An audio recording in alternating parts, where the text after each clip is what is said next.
Está começando mais um podcast da Alternativa no Ar. E você que está aí, não se esqueça, se inscreva no canal da Alternativa Online e deixe o seu like e acione também o sininho.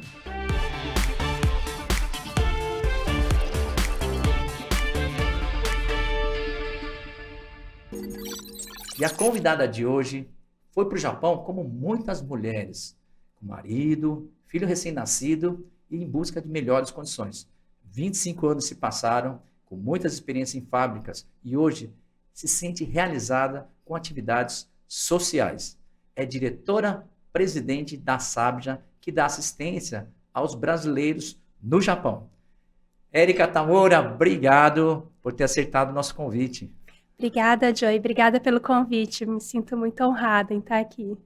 E hoje nós vamos aqui, eu sei que você está de passagem no Brasil, já está para voltar também para o Japão, e a gente agradece, né, você ter aceitado aí o nosso convite. E eu sei que você é nascida em Araçatuba, e nessa época que você, na infância que você lá em Araçatuba, eu sei que tem uma comunidade muito grande, a comunidade japonesa. E você tinha uma ligação muito forte com a comunidade lá? Na verdade, não. Não? Apesar de ser neta, né, de japoneses, frequentava o Nipo, frequentava os templos, fazia toda a tradição japonesa, mas o meu convívio mesmo, minha turma, era de não descendentes, né, de não Nikkeis. E você falava japonês naquela época? Nadinha. Em casa quase não se usava o japonês. Meu pai fala muito bem o japonês. E meus avós também, só que assim, eu nunca tive o interesse em aprender. Inclusive, frequentei escola japonesa em Araçatuba, né? Só que eu ia só para brincar mesmo. Só para brincar. Então, na época da juventude, você ia mais nas baladas brasileiras. Porque lá eu sei que em Araçatuba sempre tinha aquelas baladinhas da comunidade também lá, né? Nunca fui muito assídua. E você, na época da sua formação, você se fez direito, né? Eu fiz faculdade de Direito em Araçatuba mesmo, na Toledo. E por que você quis seguir essa área de Direito? Você tinha já um sonho, alguma coisa para querer estudar Direito? Na verdade, assim, meu pai é advogado. Advogado. E eu não lido muito bem com a área de exatas. Então, eu falava pro meu pai, pai, eu não sei qual vestibular eu vou prestar, mas eu não gosto de fazer conta e não quero ver sangue. Aí, o meu pai falou, Érica, só restou direito pra você, porque você fala pra caramba, então tem que ser direito. E também assim, até se inspirando também no seu pai, né? Porque você via ele trabalhando nessa área e também te inspirou também, não? Meu pai não atuou, né, na área de Direito, ele só teve a formação, mas ele foi diretor da faculdade onde eu estudei. Então, talvez isso tenha sido uma influência. Que legal. E você, na época, vocês, né, como muitos brasileiros, né, pensavam, eu vou pro Japão, vou ficar só uns 2 anos, né, depois eu volto. Essa era a ideia. De repente virou 25 anos, né? Essa é a ideia, são os 2 anos mais longos, né, da minha vida. E como é que foi, assim, para você, que você não era muito familiarizada, na verdade, com a comunidade japonesa. De repente, você vai para o Japão, um país, né, assim, toda a cultura japonesa vem com tudo na sua vida, né, e como é que foi essa sua adaptação? É um choque cultural, né? É um choque muito grande, assim, ainda mais que eu fui com um filho. Meu filho tinha 9 meses. 9 meses? Na época, a gente foi para trabalhar em fábrica. Sim. E aí, chegando lá, eu não gostei. Mas qual foi a primeira fábrica que você trabalhava com que segmento? De alimentos. De alimentos. Linha de bentoyá, alguma coisa assim? Parecido com o bentoyá, mas na fabricação de alimentação mesmo. E, inclusive, a minha primeira patroa foi a Márcia, que já veio aqui. Não acredito, sério? Olha que coincidência. Ela foi minha primeira patroa. Que legal. E aí, assim, ela sabia que eu não gostava da fábrica. Só que aí eu percebi que para eu poder sair desse ambiente de fábrica, para eu poder conseguir um emprego melhor, eu precisava dominar o idioma e precisaria também tirar carta e ter outros fatores que me impulsionasse, né? E como eu não sabia japonês, eu decidi estudar por conta própria mesmo. Então, você como é que foi esse processo, né? Porque muitas pessoas estão no Japão, né? Bom, muitos para a fábrica, e muitos acabam assim, nem se preocupam tanto, né? De falar assim, fica mais entre os brasileiros e tal, e não se preocupa muito com a língua, né? E você, de repente, teve essa iniciativa e como é que você fez? Você pegou livros, pediu, Eu estudava? comprei. Já tinha internet naquela época? Não, Nem não tinha tinha, internet, né? não. Então, como é que foi esse processo? Eu fui nas lojas de Hyakuen, né? Que é a loja daquela moedinha de 100 100 ienes. ienes, E aí eu comprei vários livros, mas livro para criança mesmo, para ensinar japonês. E eu comecei a estudar em casa depois que eu voltava do trabalho. E aí, assim, como meu filho era pequeno, ele assistia muita televisão, programa infantil. E aí isso foi bom, porque foi acostumando o meu ouvido a escutar o japonês, a me adaptar.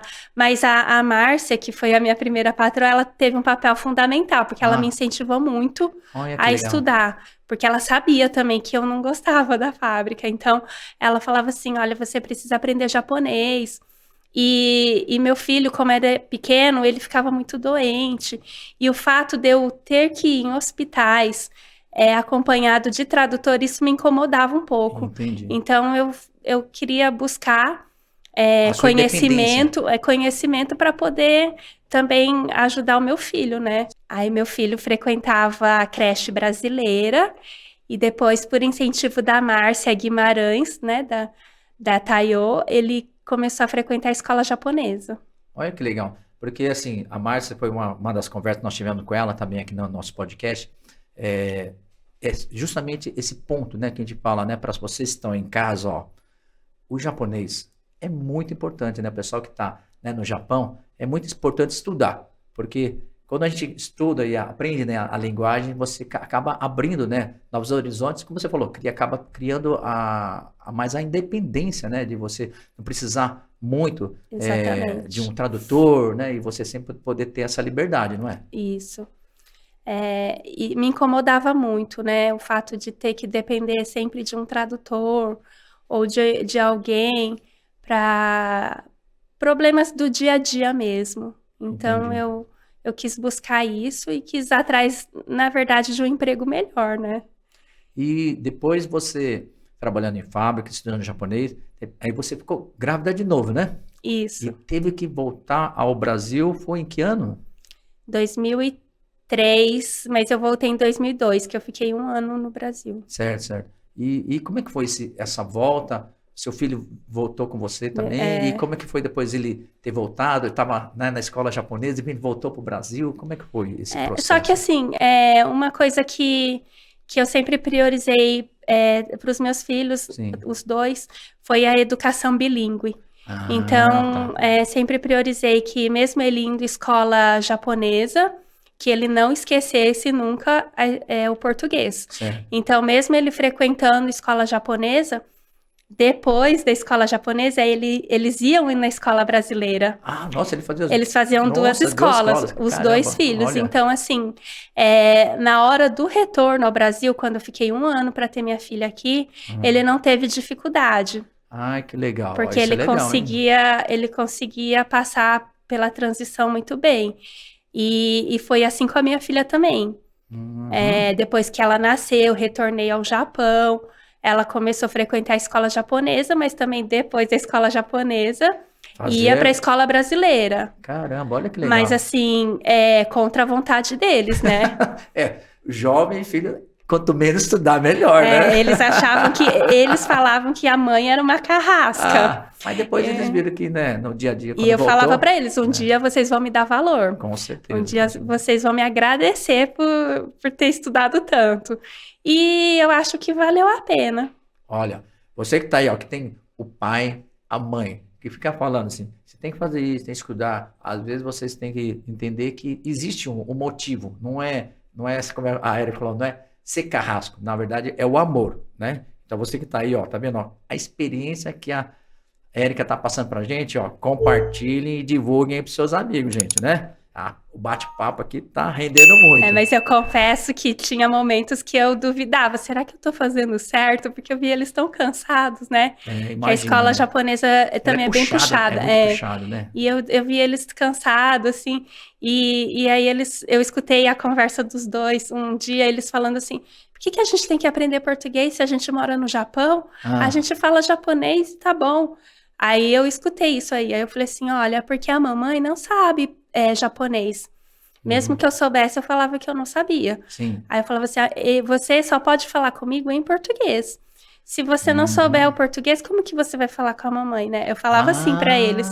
Então, aí que eles começaram, assim, tipo, a sentir o gosto de saber o português. E o que ajudou muito também foi gibi da Turma da Mônica, que eu comprava. Que legal. Então, eu falava pra eles, tá vendo? Pra vocês aprenderem, entenderem o que tá escrito no gibi, vocês têm que saber o português.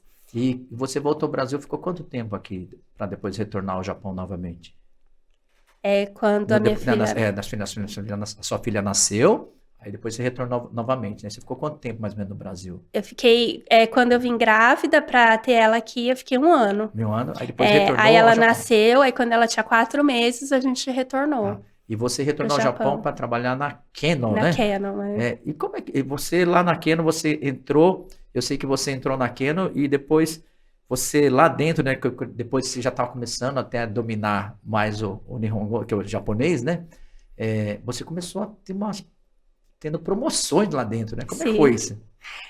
Eu entrei na Canon para realmente trabalhar em linha, né, de fabricação de impressoras. E só que aí eu logo fui pro escritório da Canon. Nossa, então, mas da Canon mesmo? Da Canon mesmo. Aí eu comecei a trabalhar no escritório. Assim, eu adorava o trabalho, só que o salário era bem pouquinho, né? Mas eu gostava daquele trabalho, me deixava assim com tempo livre para cuidar dos meus filhos também. Sim. Então, era um trabalho gostoso, mas eu aprendi bastante também. Era escritório da empreiteira dentro da Canon ou era da escritório da... Da Canon mesmo. Nossa, você trabalhou então... que coisa legal. Eu fiquei um tempo no escritório da empreiteira para fazer algumas traduções, ajudando e montando manuais, mas depois eu fui para o escritório da Canon mesmo. E o que fez a diferença de você ter voltado ao bom? Você voltou, já deveria ter alguns brasileiros lá também trabalhando. Sim. O que você acha que, na sua avaliação, o que foi diferencial? O japonês. Foi o japonês, né? Quer dizer, a língua. A língua. Quando você domina mais a língua, abre mais oportunidades, né? É o que falam, né? Em terra de cego, quem tem um olho é rei. Então, exatamente. Quando você sabe um pouquinho mais, aí o meu chefe lá da Canon me colocava para fazer cursos, para aprender sobre impressoras, assim. Então, eu fui subindo lá dentro mesmo. Olha que legal. E em 2004, você acha que já tinha saído da Canon? Você foi trabalhar num centro de pesquisa? Na verdade, eu sempre busquei um trabalho que me pagasse mais, né? Eu fiquei pensando assim, acho que tá na hora de eu aproveitar um pouquinho melhor o japonês que eu sei para ganhar um salário melhor, porque na Canon era bom, só que o salário era muito pouco. Sei. E aí eu quis buscar outro emprego. E aí eu achei numa revista, na Alternativa, anúncio. Olha só! Olha só que legal, gente. Foi na Alternativa, tá vendo que tem muita informação. Pesquisa lá que vocês vão encontrar muita coisa legal, né? Achei um anúncio de uma empreiteira que tinha um emprego em Ibaraki, que eu morava em Ibaraki, com um salário legal. E aí, o pessoal, eu fiz a entrevista e o pessoal falou, Érica, não dá para você porque é muito longe. É Ibaraki, mas é mito, é em outro setor, muito mais longe para você. Aí me ligaram e falaram assim, só que a gente tem um outro emprego. É num centro de pesquisa. Só que ali precisa de mão de obra qualificada e precisa de japonês. Então, a gente vai ter que fazer um teste. Você vai ter que se submeter a alguns testes. Aí eu falei, tá, vamos, né? E aí, assim, o salário inicial já era o dobro da fábrica. Nossa, olha que legal. Então, aí eu consegui passar no teste. Mas, Érica, esse tipo de trabalho... provavelmente deve ser mais para japoneses, né? Sim, lá no centro de pesquisa só tinha japoneses, eu era a única estrangeira. E como é que foi, assim, essa questão de eles terem oferecido foi também pela sua qualificação de domínio do japonês, né? E sim, eu tive que fazer teste, primeiro a entrevista em japonês, depois alguns testes escritos, e depois teste no computador de Office, né? Ah, também teve que Tive que dominar o fazer. computador. E Isso. você já em casa já também trabalhava com isso, Não, mas eu já passei. passou? Olha só, então foi autodidata então, hein? Passei. E comecei no centro de pesquisa, comecei bem embaixo mesmo, como ajudante de pesquisa, ajudante do pesquisador. E fui aprendendo e fui subindo lá dentro. Sim. E até virar o cargo de pesquisadora mesmo. Então, é isso que eu achei incrível vendo a sua história. Pesquisadora, me explica assim, qual é a função, eles falam uma pesquisa, mas qual é a função desse centro de pesquisa, para a gente entender até o próprio trabalho que você fazia. Sim, é um centro de pesquisa de tecnologia. Ah, E ali eu desenvolvia chip para conexão de internet. Então, assim, ah, tinham várias pesquisas lá, né? Tinha cabo de fibra ótica, tinha várias outras coisas de chip, mas o que eu fazia era o chip para conexão de internet. aham, Então, assim, quando eu comecei lá, eu não entendia nada, eu não sabia nada, nada, aham. nada. Eu fui aprendendo lá. Mas, assim, eu tive a ajuda do meu chefe e do presidente da empresa, que são Sim, sim. são japoneses. Mas como eles moraram fora, nos Estados Unidos, Ah, muito tempo, eles me deram total apoio.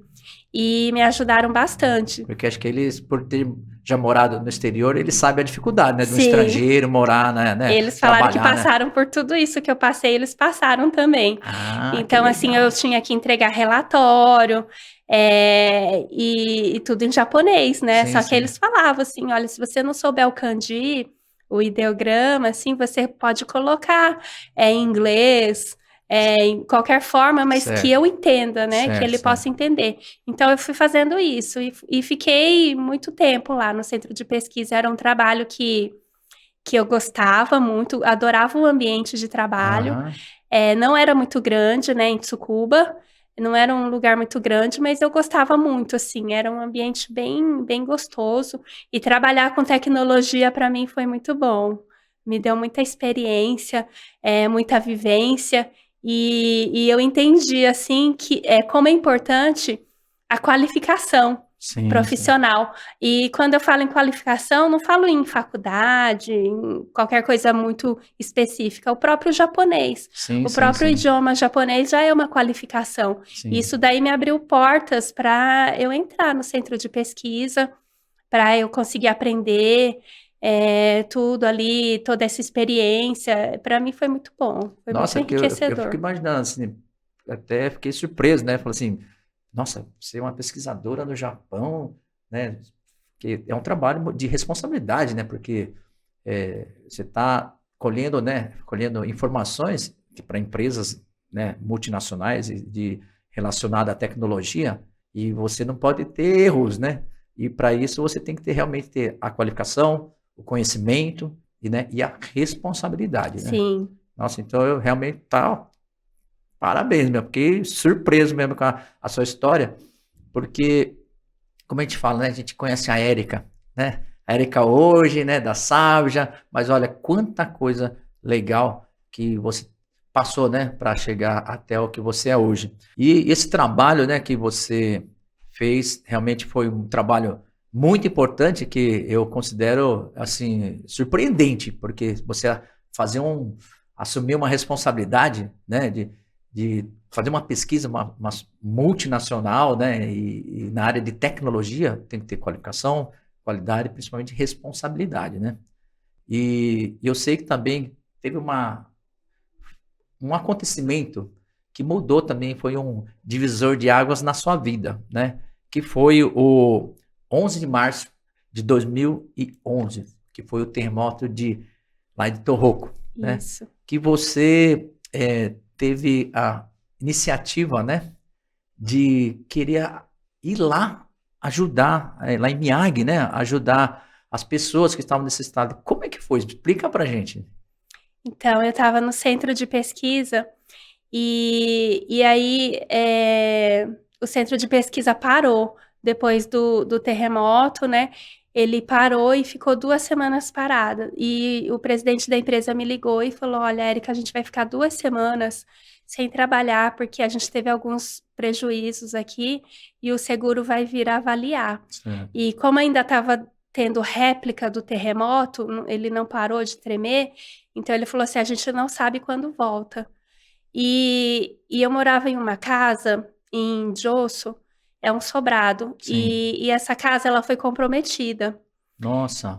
E eu não consegui voltar para ela, né? Para dentro da Mas vocês casa. sentiram todo o tremor? Você Eu estava estava no mercado com no a minha mercado? filha, Ah, E aí, assim que eu retornei em casa, a porta já não queria abrir, a gente teve que forçar. caramba. E aí eu abri, a hora que eu entrei, assim, tava tudo caído no chão, Aham. as coisas da cozinha. Caramba. E como era sobrado, o meu quarto era em cima, eu fui tentar abrir a porta, não abria. Porque ele meio que prejudicou, Alguma né? coisa É. aconteceu na estrutura dele. E eu fiquei com medo de De ficar cair, né, ali. lá. É. E eu morava com meu irmão e meus filhos, então eu fiquei Sim. com medo de ficar lá. Aí eu fui para um escritório e aí fiquei lá no escritório. Meus filhos foram para a casa do pai deles, porque eu já estava Aham. separada do pai. Certo. E o pai morava lá em Josso e o apartamento dele Não estava foi com... Ah, tranquilo. tá, tá. Então, meus filhos ficaram na casa do pai e eu fui para um abrigo no escritório. E aí eu tive a ideia de ir para Torroco. Mas... Aí juntou e uns amigos lá Aham. de Josso também. E a Aham. gente falou: vamos arrecadar umas doações e vamos para lá. E aí a Aham. gente trabalha nos abrigos. E aí liguei na prefeitura de Sendai e Certo. no governo de Miyagi e pedi todas as autorizações para eu poder entrar lá. Certo. E aí a gente foi reunindo e fez arrecadação de doações e fomos para lá. Avisei o presidente do centro de pesquisa e Aham. falei que eu estava indo para lá. E ele que ele falou. E ele falou assim: Você não vai, Érica, porque tá Ah. perigoso. Aí eu falei: Mas eu não tô perguntando, eu Ah. estou avisando que eu estou indo. Aí ele Aham. falou assim: Tem como eu te convencer de não ir? Eu falei: Não. Aí ele Olha falou assim: só. Então espera um pouquinho que eu vou comprar cobertor e você leva de Cara, doação. que Aí então legal. ele comprou alguns Aham. cobertores e eu levei. E nisso foi uma ONG daqui do Brasil chamada Imagem Mágica, Ah, que é uma amiga minha que trabalha lá, entrou certo. em contato comigo e ela quis também fazer o trabalho lá em Torroco. Aham. Então, eu esperei ela chegar no Japão, é um fotógrafo e a Paula, que é a minha amiga. Aí eles foram lá, então a gente foi, o grupo de amigos meus, Caramba. e essa ONG, que é uma ONG reconhecida pela ONU, Certo. trabalha com fotografia, mas de lugares com desastres Sim, sim, naturais. sim. E aí eles foram para lá e a gente foi também, então fomos todos juntos. E aí eu falo que isso é um divisor de águas na minha vida, Uhum. porque a hora que eu cheguei ali, que a gente vê o que a gente só estava vendo pela televisão, Sim, sim, sim. aquela destruição, os carros virados, assim, aí eu entendi que eu não tenho problema. Sim, E sim. aí a gente começa a perceber que a vida é muito maior Sim, do sim. que o nosso mundo, os É. nossos próprios problemas, né? Então, assim, eu comecei a ver por uma outra percepção. Eu tive uma outra visão de vida naquele momento. Sim, sim, sim. E aí eu falei: Gente, eu quero trabalhar com serviço social. Uhum. Eu quero trabalhar com assistência social. E foi depois disso que eu conheci o Sábija e comecei a ajudar nos trabalhos sociais do Sábija. E nessa sua experiência, quando você chegou lá, eu acredito assim, como você mesmo falou, a gente só vê por imagens, né, por notícias e tal, mas quando você chega, você vivencia e até presencia as pessoas, né, as reações das pessoas. Qual foi assim, teve algum momento marcante para você nessa experiência que você teve lá com as vítimas do terremoto? Sim, eu acho que aquilo é uma lição de vida, porque eu estava ajudando dentro do abrigo, né? Então, o abrigo para mim foi uma lição, assim, única mesmo, porque você vê que eu percebia que as crianças, até os adultos, eles estavam com fome, porém, eles só aceitavam a doação se tivesse para todo mundo. Se tivesse como Nossa, dividir com todo mundo. Então, caramba. assim, quando eu cheguei no centro de distribuição para fazer a doação dos alimentos, o prefeito, eu fui numa cidade chamada Minami Sanrikicho. Ai, E aí o prefeito dessa cidade veio me agradecer, porque ele falou assim, eu vi que vocês são um grupo de brasileiro. E a gente não tem brasileiros aqui, morando sim, aqui sim, e dentro dos abrigos. E por que vocês estão ajudando aqui? Eu falei, porque a gente não vê isso, a gente vê ser humano, a gente não sim. vê japonês, brasileiro, a gente não divide isso. Aí ele agradeceu, e aí eu falei assim, olha, quem tem que agradecer é a gente pela oportunidade de Que estar você deu. ajudando, Sim, porque é muito legal isso, muito legal. entendi. E, assim, vocês foram em quantas pessoas nesse dia para fazer essa assistência? Você lembra, mais ou menos? Era um grupo grande, É, a gente foi em 6 pessoas. 6 pessoas. É. E vocês ficaram quanto tempo lá atendendo? Eu fiquei 2 dias e voltei, só que esse grupo, eles ficaram indo e voltando várias vezes, Caramba. E essas doações vieram tanto de japoneses como de brasileiros, de brasileiros de de Ibaraki, Baraque. que a Olha só. gente conseguiu arrecadar de brasileiros. E foi muito legal, porque a minha amiga, ela fez bolo de cenoura e colocou em potinhos, assim, para distribuir lá. Então, assim, as pessoas gostaram, os japoneses Sim, adoraram, sim, né? sim, sim. E eu acho que isso foi um pouco do carinho. Eu falo que isso daí é a gratidão da gente ter com o Japão, que a gente tem com o Japão. Porque eu falo que hoje tudo que eu tenho na minha vida eu conquistei pelo Japão. Sim. E eu não falo de bens materiais, porque eu não ligo para isso, mas Uhum. eu falo de experiência, de vivência, de cultura, de conhecimento. Então, tudo que eu tenho hoje, eu conquistei no Japão. O Japão me ofereceu isso. Então, uma forma de eu Retribuir. retribuir e de agradecer é assim, nesses momentos que o Japão precisar, eu quero estar presente. Eu acho que esse sentimento é muito bonito, que é o sentimento de gratidão, né? Que É, às vezes a gente tem as coisas em volta, né? E principalmente nesses momentos mais difíceis, né? Como você falou, a gente acha que tem um monte de problemas, né? E a gente vê assim, nossa, como o país, né, nos acolheu, nos recebeu. E ter esse momento de você retribuir também é muito gratificante, né? muito. Né? E ter a chance de ter esse momento de retribuir também, eu acho que a gente tem que agradecer. E foi essa atitude, essa experiência que você teve, que você depois, né, como você comentou, foi trabalhar na Sabja, né? Que é Isso. um centro de assistência, né, aos brasileiros. Conta um pouquinho mais como é que foi essa transição, porque você estava no centro de pesquisa, né? Uma coisa que É, você gostava, né? Você estava feliz, porque até você falou, recebia até bem, né? Porque quando você já entrou logo no início como ajudante, já recebia mais do que outro. Aí depois até virar pesquisadora, você foi promovida, quer dizer, fui promovida. automaticamente, lógico, financeiramente, acho que eu acredito que deve ter melhorado também a sua remuneração. E de repente você fala, não, eu vou deixar isso aqui, que, né, uma coisa que você estava gostando, para ir para o lado da assistência social. Como é que foi essa passagem? Foi um momento assim que eu pensava muito Aham, no meu propósito, o que que eu estou fazendo aqui nesse mundo? Então, assim, eu estava no centro de pesquisa, e eu fazia o trabalho voluntário paralelamente sim, com o SABJ, assim, e consegui por um tempo administrar essa vida. sim, E aí eu decidi trabalhar só com trabalho social. E foi a hora que eu sentei com o presidente do centro de pesquisa e com o meu chefe e falei tudo o que eu estava sentindo. Porque eu percebi que eu, no centro de pesquisa, eu cheguei no máximo onde eu poderia chegar, Certo. que é o cargo de pesquisadora. Eu não iria passar daquilo, por Uhum. vários motivos, várias razões. Eu não ia chegar no cargo de diretora, de presidente, não ia chegar. Eu cheguei no cargo de pesquisadora, que foi o máximo que me disponibilizaram. Para uma pessoa acomodada, estaria ok, porque é um trabalho que eu tinha estabilidade profissional, eu tinha reconhecimento, eu gostava do que eu fazia e eu ganhava bem.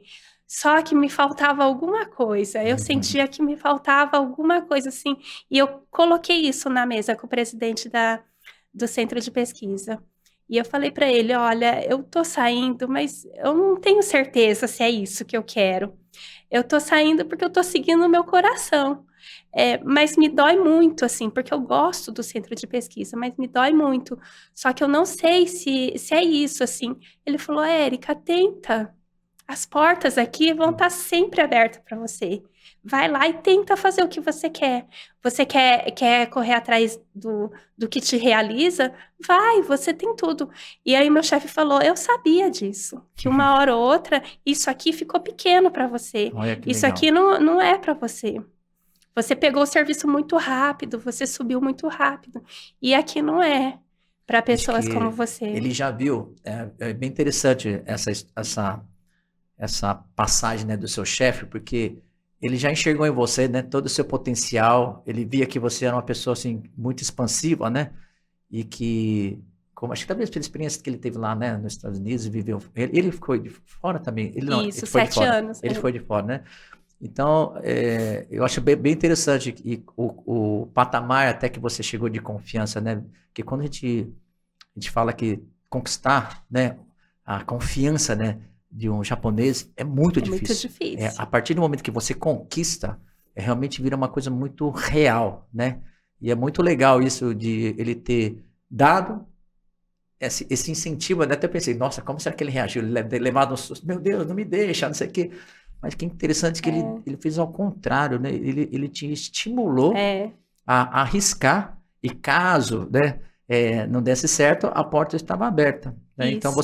você acabou indo sem medo, né? Não é isso? Eu fui com uma segurança, assim, Sim. a mais, né? Por mais que eu estava insegura, mas eu senti muita firmeza no que eles me falaram. E eles falaram: vai, Érica, vai, porque a gente sabe que isso aqui não é para você. A gente sabe o que você quer. Então, as portas sempre vão estar abertas aqui, do Olha, centro de pesquisa. eu fico até arrepiado, assim, porque muitas vezes, né, é interessante como algumas pessoas que se movem, né, pelo coração, né, quando a gente faz as coisas do coração, a gente fala assim, a gente tem uma missão, né, na vida, né? E às vezes a gente pode estar no conforto financeiro, estabilizado, mas mesmo assim a gente sente, será que é isso mesmo que eu estou É, fazendo? Será que eu estou fazendo a coisa certa? dá Será que uma foi isso que, coceirinha. né, dá aquela coceirinha? E o mais difícil, às vezes, não é só você ter essa coceirinha, não. É você tomar atitude, né? De você deixar uma estabilidade para ir uma coisa totalmente É, incerta, né? exatamente, ainda mais que eu tinha filhos, né, pequeno. Sim, sim, sim. E aí o meu chefe falou assim: deixa ela aí, se ela quiser, ela volta, se não der certo, ela volta.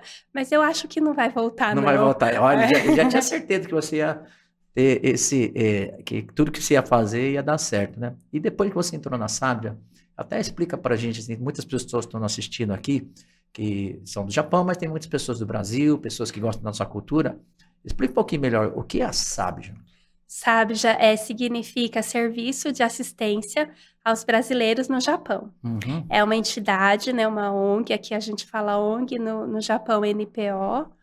É uma entidade que tem 25 anos, foi fundada por uma freira, Irmã Mori, uma freira brasileira, Ai, Mamori, Irmã Mori que conheci. fundou, Olha. e durante muito tempo ela foi a presidente, né? A Mamori, ela residia em qual província? Ela é Mamori de lá ou era Ela é brasileira brasileira, que mora no Japão, né? morava em Tóquio, Em né? Tóquio. Isso, e agora ela está em São Paulo. Ah, E sim, aí ela sim. retornou para o Brasil, ela está em São Paulo. Eu tenho contato com ela, tudo. Ai, que legal. E tenho muito respeito pelo trabalho que ela desenvolveu, pelo Sabja, porque o Sabja é uma entidade muito respeitada e muito atuante. Então, eu entrei aí como diretora, a princípio para fazer eventos culturais, mas por falta de mão de obra, de pessoas lá dentro, porque só tem a secretária, eu acabei fazendo tudo, de tudo um pouco. Aham. E hoje, o carro-chefe do SAB já é o atendimento psicológico. Ah, que Então, legal. nós temos 4 psicólogos atendendo a comunidade brasileira no Japão de forma gratuita. Nossa. Então, assim, a gente tem um psicólogo dentro do consulado de Hamamatsu, que a gente está lá dentro via licitação, Certo. e ele atende presencialmente lá. E fora isso, conseguimos uma verba do governo japonês para poder dar continuidade nos atendimentos psicológicos para o Japão todo, para Olha os que brasileiros que moram no Japão todo, sem restrição de região e de lugar. Ah, que legal. Porque eu acho que o próprio governo, né, ele está entendendo, agora já estamos aí com 32 anos, né, aí de esse movimento, né, o movimento de brasileiros que hoje já são residentes, né, a gente nem fala DKSEG mais, né, migratórios, são né? residentes que estão lá, a preocupação, né, psicológica das pessoas que estão lá, pessoas que estão na fábrica, nessa pandemia também, eu acredito que deve ter acontecido também, ter aumentado também os casos, né, de depressão, de pessoas, né, familiares que estavam aqui, né, que foram partindo e você não podia voltar, estava preso, né, não podia retornar para cá. Isso aconteceu bastante, né, durante a pandemia. Na pandemia, triplicou o nosso trabalho. Triplicou, caramba. Tanto é que a gente tinha apenas 2 psicólogos, então hoje estamos com 4. Olha só. Então, a crise de ansiedade foi um dos fatores mais assim, graves que a gente conseguiu atender durante a pandemia. Certo. Foram casos muito, muito recorrentes, assim. E assim, o problema psicológico era um transtorno que já estava crescendo dentro da comunidade, mas com a pandemia o negócio triplicou. Nossa Senhora. E você comentou que estava como promotora de evento, inclusive em 2019 nos encontramos lá em Toyohashi, lá na festa junina da comunidade católica, né? Isso. O Santos, lá, Antônio, né? Antônio dos Santos, grande amigo Antônio, grande abraço a você. Nossa. É Antônio dos Anjos. Dos Anjos, Antônio dos Anjos, grande amigo aí que, nossa, aquele show para mim foi incrível. Eu tenho marcado assim muito legal aquele evento. Vai ter de novo agora. Porque vai ter logo, né? E olha só, você em 2021 assumiu, né, como diretora-presidente, né, agora da Sabja, né? Fui eleita. Eleita presidente da Sabja. Como é que está sendo esse desafio? Então, na teoria, muda todo o procedimento de responsabilidade, o nome como presidente, tudo, mas na prática não muda muita coisa, não. Porque... Ainda tem que trabalhar por 4, né? Porque o trabalho continua igual, até antes o presidente era o Mogi, né? E eu falo para ele assim, nossa, eu não via você trabalhando tanto que eu tô trabalhando, porque tá bem, bem corrido mesmo. E mesmo aqui, eu estando no Brasil, eu continuo trabalhando. Sim. Online, então eu faço as reuniões, inclusive todos os dias tenho trabalhado à noite. Nossa Senhora. Porque o horário... Fuso horário é o contrário, né? Então tem que trabalhar. O nosso amigo Ricardo, aqui, presidente aqui também da Alternativa, ela está 2 horas da manhã, ele está lá conversando em reunião com a turma lá no Japão. Lá. Reunião. E além da assistência psicológica, a pessoa da Sabja também dá vários outros atendimentos, né? Orientação jurídica, curso de japonês online, olha que legal. Qualificação profissional, né? Suporte médico para translado de pacientes. Isso daí eu também achei muito legal, que vocês têm um médico, né, do Brasil, que vai até o Japão para acompanhar o traslado deles do Japão para cá, quando tem, tem uma importância de estar retornando ao Brasil, não é isso? Isso. A gente conta com a ajuda do Dr. Olavo, Olavo. que é um médico de Mogi. De Mogi das Cruzes? Olha de só. Mogi das Cruzes, e ele já faz esse trabalho de translado há 20 anos. Olha só. Desde a época do Disque Saúde, né? Aham. E aí, como o SAB já absorveu todo o trabalho do Disque Saúde quando acabou, Sim. aí a gente absorveu esse projeto também. Caramba. Que eu achei muito legal, muito interessante. Então, os brasileiros que estão com ou doentes terminais ou doenças graves que querem retornar ao Brasil, Sim. eles necessitam de acompanhamento médico por exigência da Sim. companhia aérea. Sim. E aí, muitas vezes eles não podem pagar por um acompanhamento médico. Certo. E o Dr. Olavo faz isso de forma voluntária. Nossa.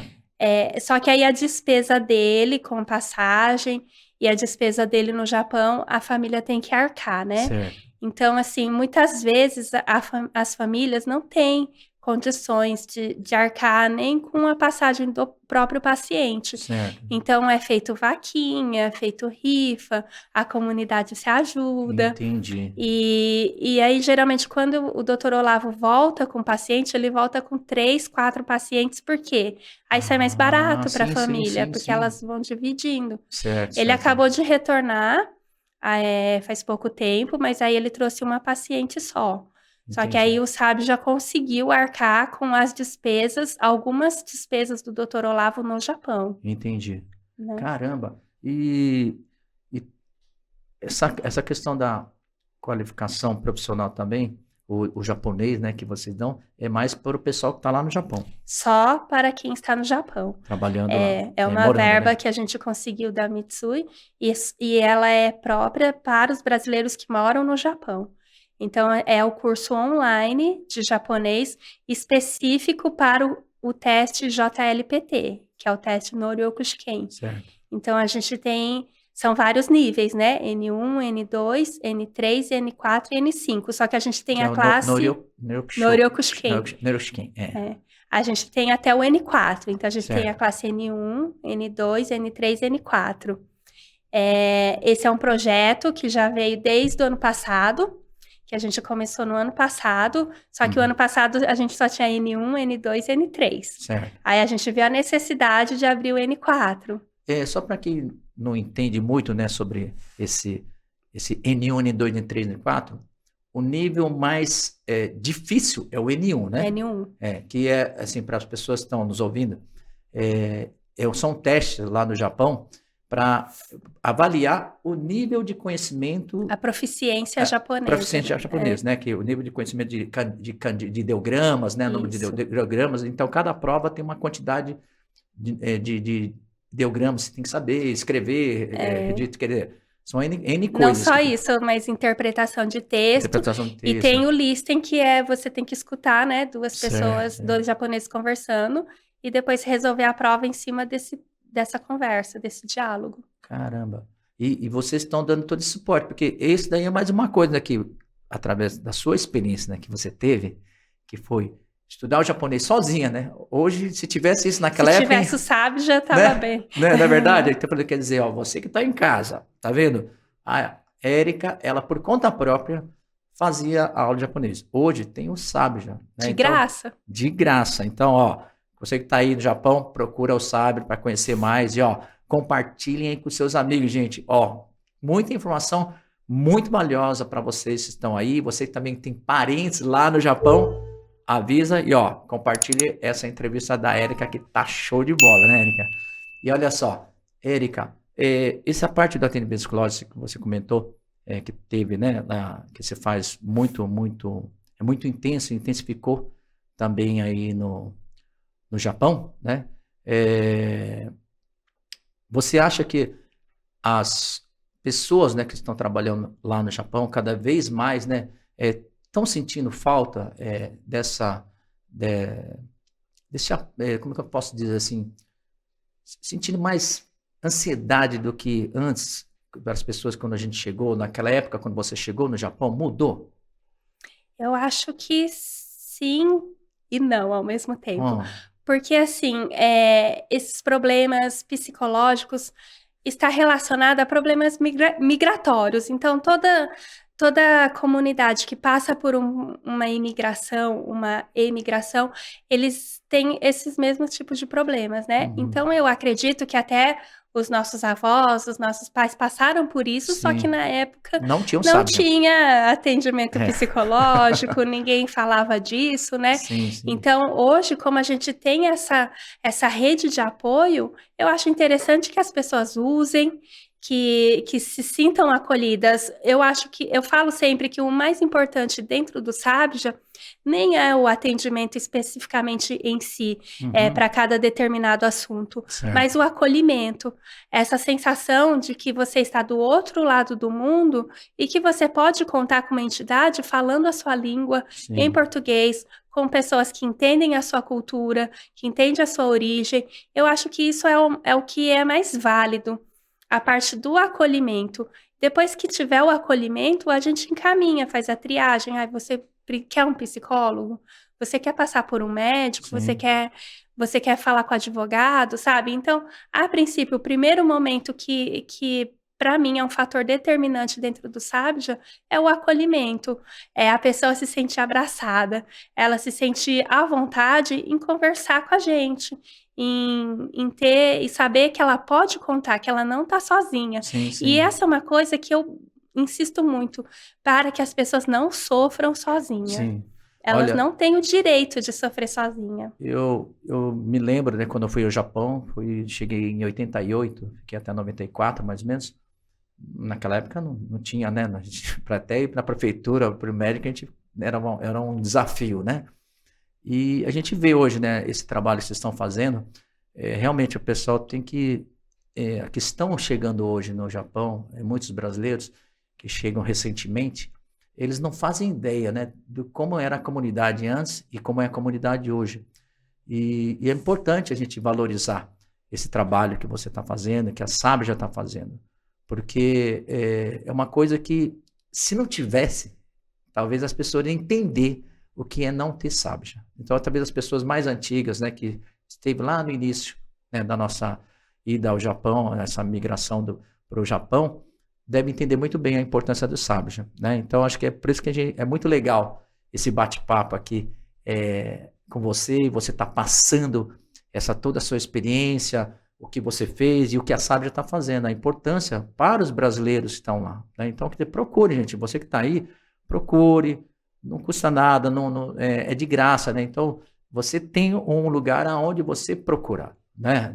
E eu acho que tem que dar realmente o valor a esse trabalho que estão fazendo. Eu queria, assim, parabenizar, nossa, para quem me dera ter tivesse uma, Obrigada. uma Érica lá em 1988, viu? Obrigada. Lembrando que eu não faço nada sozinha, eu Lógico, não, tenho uma eu falo equipe Sábia, que né? Hoje você, trabalha. você representa, né? Como Isso. diretor-presidente, eu falo Érica, né? Mas a Não, eu Sábia, na tenho uma verdade, né? equipe, mas eu sempre falo que o ideal seria não ter o Sabja, porque se não tivesse o Sabja, Não teria problemas, significaria que não que tem a problema. comunidade está bem, né?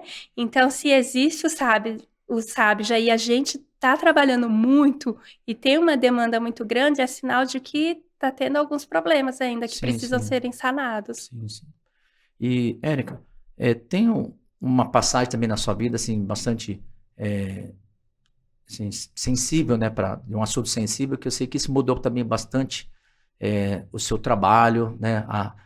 Hoje, os seus projetos que você está atuando hoje, que foi em 2021, né? Que foi a sua filha, né? Que acabou se suicidando, né? E isso foi um choque muito grande para você. E depois disso, você tomou a frente, né, de vários projetos, né, em cima desse trabalho e também até essa preocupação de dizer a importância, né, para os pais, né, sobre esse tema. Como é que está sendo esse trabalho que você está fazendo daqui para frente, depois de tudo que aconteceu? Então, em agosto de 2021, a minha filha cometeu suicídio e e até fiquei muito mais balançada pelo fato de que no SABJA a gente trabalha com prevenção ao suicídio de jovens e de adolescentes, e isso eu não consegui evitar o da minha filha. Então, assim, isso me abala bastante. Só que eu tenho um lema agora que eu decidi transformar a dor em amor. Então, assim, a minha filha, ela era muito engajada politicamente e socialmente em Araçatuba. Ela estava em Araçatuba. Sim. Meus filhos cresceram no Japão, mas por decisão própria estavam morando em Araçatuba. Não fui eu que mandei, eles que foram. E aí, a Melissa, ela era muito engajada socialmente dentro da cidade. Então, eu sabia de alguns projetos que ela tinha dentro da cidade, mas eu não sabia de todos. E eu fiquei sabendo no velório que as amigas dela vieram me falar que ela tinha muitos projetos sociais. Então, era campanha do agasalho, arrecadação de cesta básica, de alimentos para homeless e limpeza de praças públicas.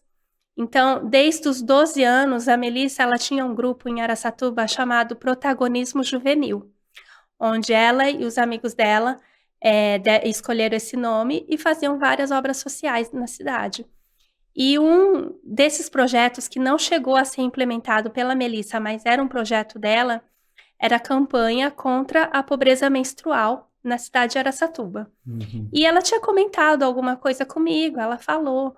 E ela falou para mim assim, nossa, mãe, sabia que tem adolescente que não vai para a escola na época que está menstruada porque não tem Sim. absorvente. Ah, Então, é um dos grandes números de evasão escolar, é entendi. isso, é a pobreza menstrual, Entendi. que aí está ligado com a dignidade feminina. Sim. E tudo isso ela me passou, eu não sabia disso, e eu não sei como ela Ah, teve acesso a isso. sim. E aí ela me passou isso. E aí ela deixou essa campanha para que eu desse continuidade. Então, eu comecei a dar continuidade, comecei esse projeto no Japão. Então, arrecadei absorventes no Japão Nossa. e mandei para o Brasil. As caixas chegaram semana passada, em Araçatuba, porque um dos pedidos da Melissa é que a doação seja feita para o Fundo Social da cidade de Araçatuba. Sim. E aí, como ela pediu isso, eu fui conversar com a vice-prefeita de Araçatuba, a Edna Flor, no qual ela me falou assim, Érica, a Melissa já falou comigo. Nossa, Ela já tinha conversado comigo sobre esse projeto. caramba. Eu recebi ela e nós conversamos. E a gente vai receber a doação de braços abertos. Então, desde o ano passado, no mês de dezembro, Araçatuba tem uma lei municipal contra a pobreza menstrual. Olha. Que começou por iniciativa da Melissa, que foi conversar com a vice-prefeita. Sim. A vice-prefeita passou para um vereador que lançou essa lei municipal. Sim. Então, eu vejo que o negócio está caminhando, está indo bem, e aí faço a entrega para o Fundo Social da cidade, assim que a gente conseguir uma agenda, vou fazer a entrega, e tem uma rede de perfumarias aqui em São Paulo também que está ajudando na arrecadação. Então, hoje, inclusive, eu passo recolhendo, e aí a gente faz a entrega. Que nem, por exemplo, e as pessoas aqui do Brasil mesmo, né, que tem interesse, falam assim, eu queria muito que as pessoas estão assistindo, eu achei muito importante, né, esse tema, né, independente que se vai para Araçatuba, para onde vai, mas as pessoas sensibilizar. Como que as pessoas podem estar procurando vocês, tentando fazer algum tipo de atendimento ou assim, poder ajudar? Isso, eu encerro a campanha, eu na frente, liderando a campanha, vou encerrar. Só que a Sumire vai continuar a campanha, a rede, que é a rede de perfumaria que eu falei, a Sumire, eles vão dar continuidade à campanha. Olha que legal. E aí, a doação pode ser feita em qualquer loja da Sumire. Que legal. Pode levar lá, todo mundo tá sabendo. Só falar campanha da Melissa ou campanha contra a pobreza menstrual. Pode até, inclusive, comprar lá mesmo o absorvente e deixar lá para doação. E eu soube que a Sumire vai dar continuidade. na campanha, eu encerro, dei autorização para que Sim, sim. usasse o nome da Melissa, tudo, então a gente vai conversar, mas provavelmente é isso. Eu acho que é uma campanha que não tem fim e ela não pode parar. E você se sente assim, né, a missão de que assim, ter realizado, né, um desejo da Melissa e ver essa campanha dando seguimento, que deu, né, você concretizou, Sim, né, concretizou, fez essa primeira etapa, acho que é o mais difícil realmente, sempre é a primeira etapa, né? é, Depois e dar essa sequência e você tá assim, imortalizando, né, o nome dela pelo que ela aprendeu com você também, né? Esse lado de solidariedade. Eu acredito que só de você falar o que ela fazia, né? Eu acho que ela via muito em você, né? O que você sempre fez, o que você está fazendo. Eu fico até emocionado também aqui, desculpa. Ah, e então, porque eu queria, assim, parabenizar muito mesmo o seu trabalho aí que você está fazendo e que inspire, né? Realmente muitas pessoas, né, que estão aí, né, nos assistindo e que eu tenho certeza que ela está olhando para você, né, e com muita gratidão, né? Tenho certeza, olhando para você com muita gratidão de você ter realizado mais um projeto que ela deu iniciativa. Desculpa aí. obrigada, Joy. É. E eu acho muito importante esse negócio de deixar um legado. E isso eu sempre falei com os meus filhos. Não importa se a gente vai deixar bens materiais, vai deixar dinheiro, mas o legado é muito importante. Sim, sim, E eu acho que a Melissa, mesmo com 18 anos, ela conseguiu sim, com certeza. cumprir a missão dela, deixar o legado. E, e é isso, eu acho que é isso que ela queria que eu fizesse. Eu não sei se eu cumpri a missão, Com porque certeza cumpriu e muito bem é, cumprida. a Melissa era muito perfeccionista e ela sempre falava assim, falava para mim, você tem que fazer igual eu faço, perfeito. Então, ela era Olha muito que legal. exigente, Sim, né? sim. Então, eu não sei se eu consegui cumprir. Eu não consigo dar continuidade a essa campanha, porque ainda me machuca um pouco, me dói, mas eu pretendo retornar um dia quando eu me fortalecer, quando eu estiver bem, eu retorno para as campanhas da Melissa. Mas está continuando, pode ter certeza que você plantou essa semente, assumiria, abraçou, né? Que você falou, estão dando esse segmento. Tenho certeza que muitas pessoas também estão nos assistindo, né? Vão entender um problema que realmente eu mesmo desconhecia, né? A gente, né, homem, a gente também não entende muito esse processo, mas o que você fez realmente é muito incrível e pode ter certeza que quando você voltar, né? Essa campanha tenho certeza que as pessoas vão estar conhecendo mais, vocês estão dando essa oportunidade. A Melissa fez com que as pessoas tivessem mais conhecimento de um assunto que de repente não se comentava muito, né? E a gente mesmo desconhecia. Isso. Então acho que esse é o maior legado, né? Acho que o maior legado que ela está deixando, além de toda essa boa vontade e o seu trabalho. Você vai ao Japão, tenho certeza que você vai estar voltando para cá. E agora, assim, vamos tentar até dar uma recompor aqui que a gente tem um momento aqui, nossa, aqui de algumas fotos, né, assim, da sua vida, e a gente queria que você falasse, né, um pouco sobre cada foto dessa aí. Vamos lá? Vamos lá. Uhum. Esse daqui? Esse aí é a senhorinha de camiseta branca, é a É. vice-prefeita de Araçatuba, a Edna Ela Flor. que a Melissa foi conversar Foi com conversar com ela. ela. Ela é uma grande amiga da minha família há muito tempo já. Sim, E ela faz parte da história de Araçatuba.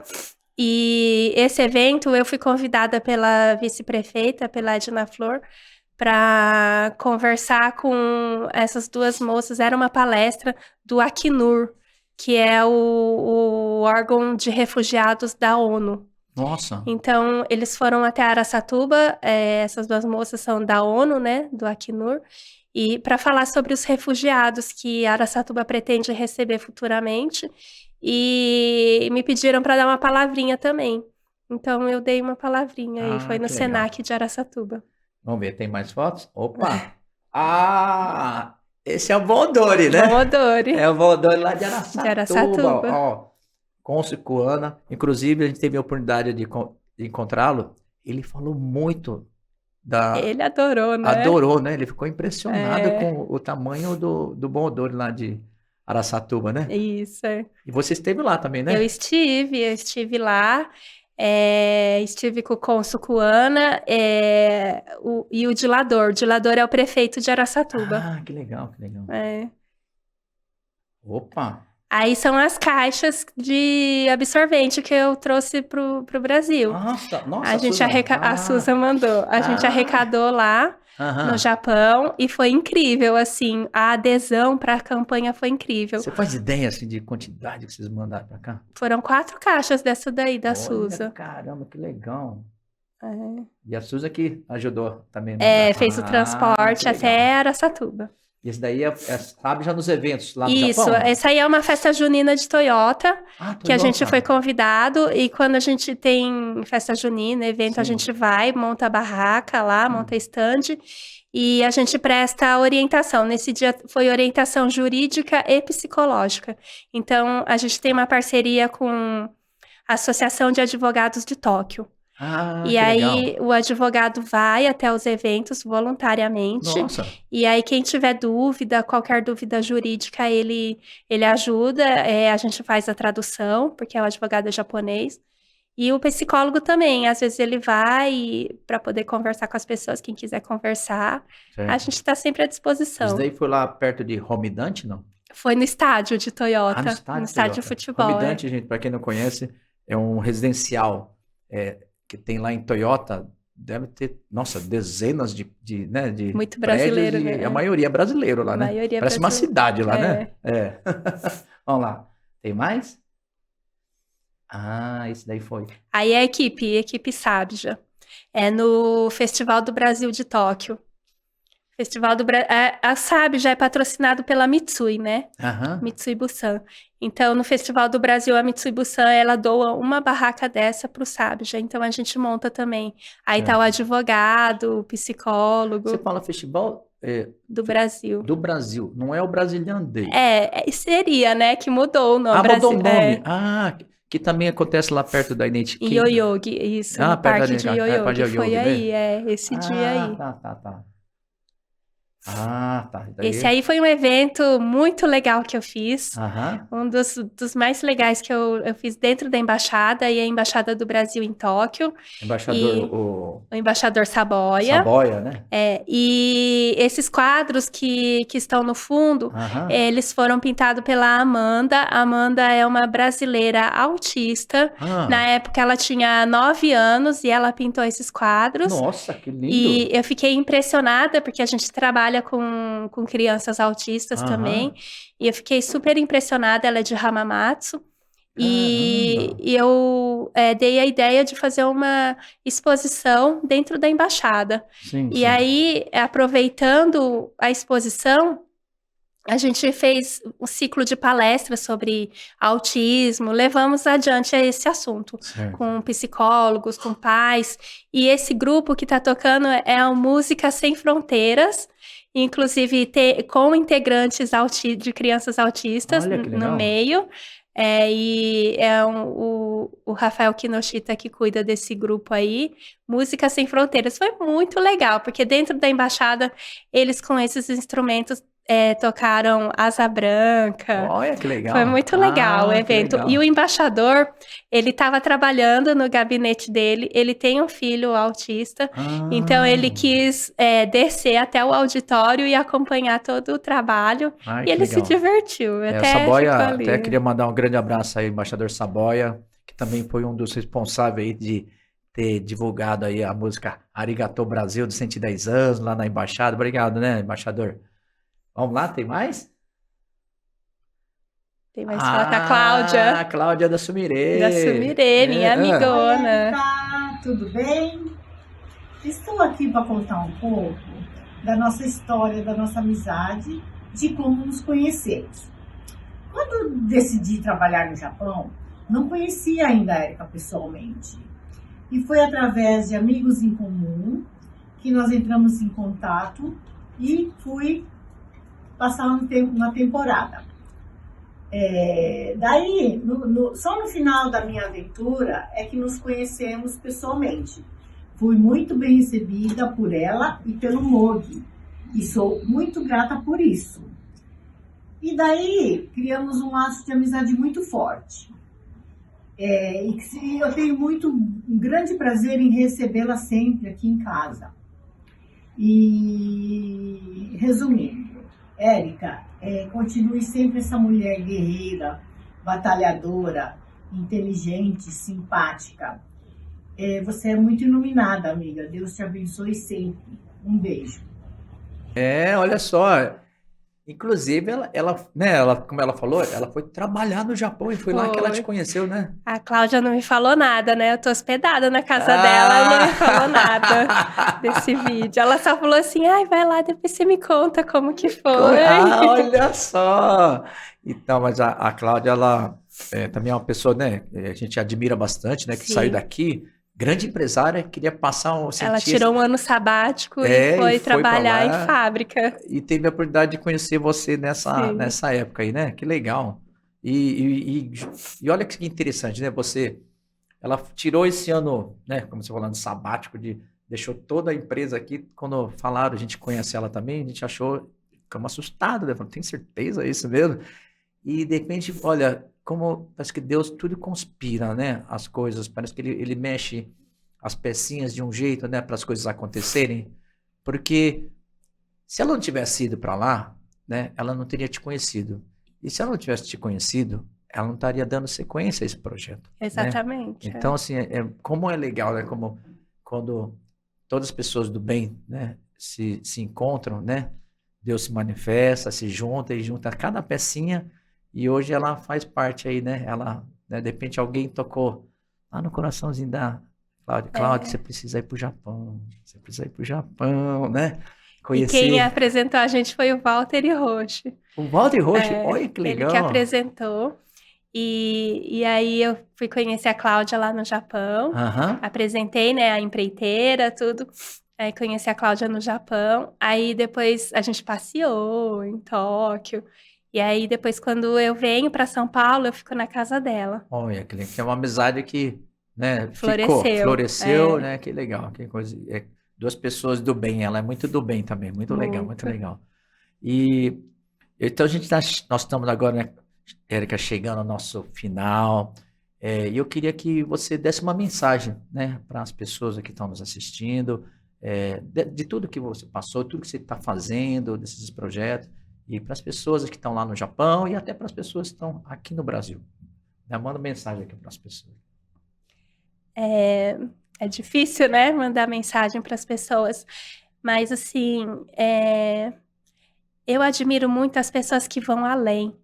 Que além do propósito, elas seguem em frente além. E eu nunca imaginei que eu iria passar pela pior dor do mundo.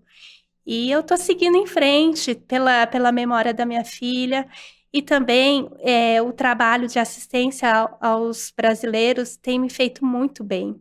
Então, eu não tenho muita coisa para falar, muita coisa para pedir, eu só tenho a agradecer a todos, agradecer todo mundo, agradecer o Joey pelo convite, o Ricardo, né?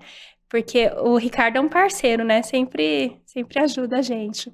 Mas eu tô sempre, assim, à disposição da vida. O que puder, eu tô na batalha.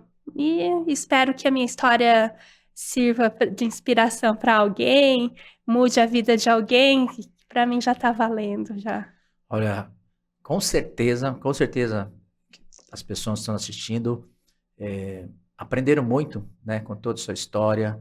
Acho que vai inspirar, com certeza, muita gente. E a gente tem que realmente agradecer esse tempo, assim como eu sei que você veio nessa correria, toda essa correria, ter dedicado o seu tempo e ter falado mais da sua vivência. Eu já te conhecia, né? Só que eu vi uma outra Érica.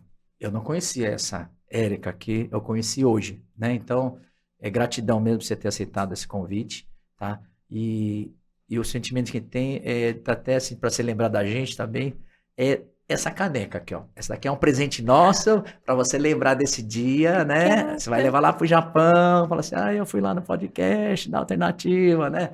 Tá? Então, eu quero que você tenha aí muito mais sucesso que na sua empreitada, nesses projetos aí junto à Sabja. Você sempre será bem-vinda aqui ao Brasil, né? E dizer, mais uma vez, assim, que com certeza, né? Com certeza, todo o legado, né, da sua filha ficou e está sendo perpetuado. Muito obrigada, Joy. Obrigada pelas palavras. Me fez chorar, né? A Cláudia também. Eu estou muito agradecida e muito honrada em estar sentada aqui, em ganhar caneca, em dividir a minha história. Muito obrigada.